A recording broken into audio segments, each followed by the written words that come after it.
آپ جب ہم 9 بجے اس عمارت کے اطراف میں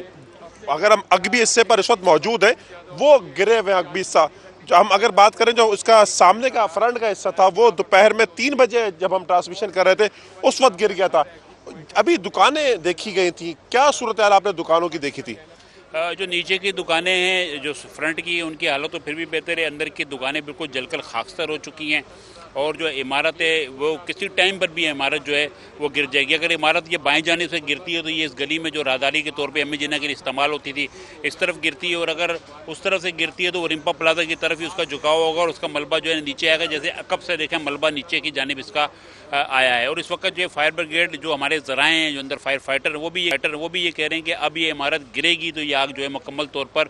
بجھ سکے گی. لیکن اب جو ہے انہوں نے راستہ بنا کے جو آگ ابھی بھی لگی ہوئی ہے وہ دوسری منزل پر ہے. اب یہ راستہ بنا کے صرف نیچے کی منزل پر دیکھنا چاہتے ہیں کہ آیا کوئی شخص پھنسا ہوا زندہ یا کسی بھی حالت میں جو ہے وہ مل سکے اور اس کو جو ہے باہر نکالا جا سکے. فیصل ایدھی یہاں پر آئے تھے، ہماری جب ان سے بات ہوئی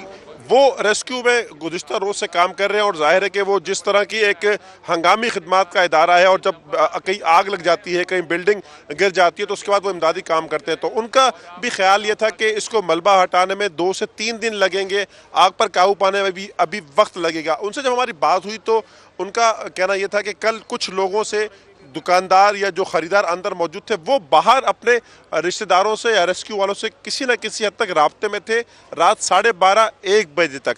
10 سوا 10 بجے یہ آگ لگنے کا بتایا جا رہا ہے. تقریباً 2 سے 3 گھنٹے تک تو ان کا رابطہ رہا تھا. اگر اس دوران آگ پر قابو پا لیا جاتا تو ہو سکتا ہے کہ جو خدشہ ظاہر کیا جا رہا ہے کہ 60 افراد جو تاحال لاپتہ ہیں اور جن کی زندگیوں کے حوالے سے اب مایوسی پھیلتی جا رہی ہے انہیں بچایا جا سکتا تھا. مرتضی وہاب صاحب میئر کراچی جب یہاں پر پہنچے اور ان سے سوال کیا گیا کہ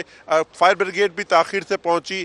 ہنگامی جو ایک حالات ہوتے ہیں اس میں ریسکیو دو ادارے ہیں جو حکومتی ریسکیو ادارے ان کا رد عمل بڑا سست ہوتا ہے، تو ان کا کہنا یہ تھا کہ ابھی پہلی ترجیح یہ ہے کہ جو 60 لوگ لاپتہ ہیں انہیں کسی طرح بچا لیا جائے. ایک امید ہے کہ شاید وہ زندہ ہوں اور اگر وہ زندہ نہیں ہے تو کم از کم ان کی جو لاشیں ہیں اس کو نکالا جائے. نوید، ابھی پہلے بھی ہم دیکھتے ہیں کہ اس طرح کے واقعات، آپ آر جے شاپنگ مال کی آپ مثال دے رہے تھے اور عامر الیکٹرانکس کی بھی ہم کوئی بات کر رہے تھے، وہاں پر بھی آگ لگی تھی. ایسا کیوں ہوتا ہے کہ آگ پر قابو پایا ہی نہیں جا سکتا؟ جب ان شاپنگ مال میں جب ان کو بنایا جاتا ہے تو اس وقت اس بات کا خیال نہیں رکھا جاتا کہ جب آگ لگے گی تو کوئی ہنگامی راستہ بھی ہونا چاہیے یا فائر بریگیڈ اگر پانی کا بہاؤ یا فوم کا استعمال کرے گی تو اس کے لیے بھی کوئی راستہ ہونا چاہیے. یہ بہت زیادہ جو ہے بہت زیادہ بند قسم کی یہ مارکیٹ تھی. اگر اس کے صرف راستوں کی بات کی جائے تو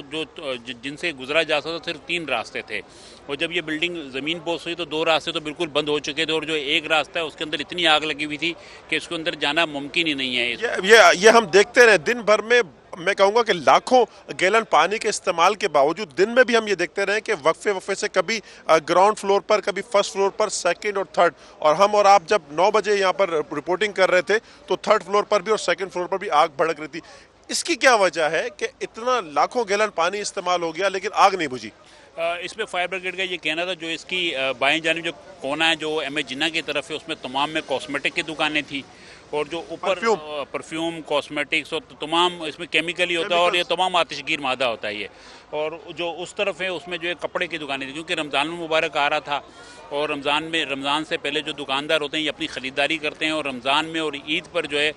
ان کا یہ ٹارگٹ ہوتا ہے کہ یہ اپنا جو سال بھر کا جو مال ہے اس کو بیچیں اور یہ بڑے اہم ان کے لیے مہینے ہوتے ہیں جس کی وجہ سے سٹاک زیادہ تھا. اور جو آگ جو کاسمیٹک میں لگی اس نے پہلے پھر بعد میں کپڑے کو اپنی لپیٹ میں لی اور کپڑے کے جو ہے نا انبار لگے ہوئے تھے. ان انبار میں جب آگ لگی تو اس نے دیکھتے دیکھتے جو لکڑی اور دیگر جو فرنیچر ہے اس کو بھی اپنی لپیٹ میں لیا اور اس آگ پر جو ہے قابو پانا جو ہے ایک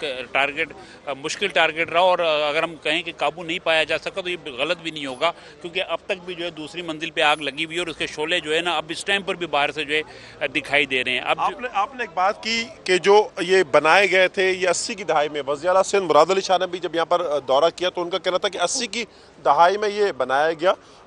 گل پلازا کراچی کا ایک آئیکن، اور لیکن یہ کہ اس طرح کے حفاظتی انتظامات نہیں تھے. اور ابھی میں یہ خبر آپ کو یہ بھی دوں کہ جب میئر کراچی آئے تھے اور ان سے یہ سوال کیا گیا کہ ہر بار کیوں ہوتا ہے کہ کراچی میں ایک بڑی آگ ہوتی ہے اور وہ اپنا پورا ایک ٹائم پورا کرتی ہے، اپنا ایک سرکل پورا کرتی ہے، جب ہر چیز کو جلا کر راکھ کر دیتی ہے تو اس کے بعد ہی وہ بجھتی ہے.